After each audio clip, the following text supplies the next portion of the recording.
بسم اللہ الرحمن الرحیم۔ السلام علیکم ورحمۃ اللہ وبرکاتہ۔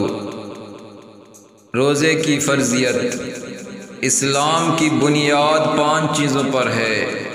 1 کلمہ شہادت، دوسرا نماز، تیسرا زکوٰۃ، چوتھا حج، 5واں رمضان کے روزے رکھنا۔ روزے کو جان بوجھ کر نہ ماننے والا دائرہ اسلام سے خارج ہو جاتا ہے۔ اسلام کی بنیادی فرائض پر عمل کرنے سے جنت واجب ہو جاتی ہے۔ روزے پہلی امتوں پر بھی فرض تھے۔ روزے کا مقصد گناہوں سے بچنا اور نیکی پر چلنے کی تربیت دینا ہے۔ روزے اور رمضان کا اصل مقصد تقویٰ کی نشو و نما ہے۔ رمضان کا مہینہ پانے والے ہر مسلمان پر پورے مہینے کے روزے رکھنا فرض ہے۔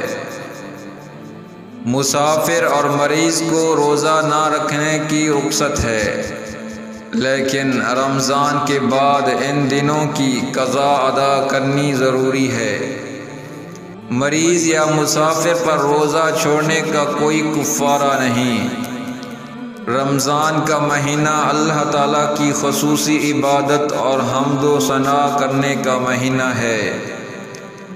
افطار سے لے کر صبح صادق کے طلوع ہونے تک کا وقت روزے کی پابندی سے، یعنی روزہ صرف دن کا ہوتا ہے۔ میرے پیارے دوستو، ثواب کی نیت سے اس ویڈیو کو لائک کریں، شیئر کریں اور اس چینل کو سبسکرائب کرنا نہ بھولیں۔ جزاک اللہ خیرا۔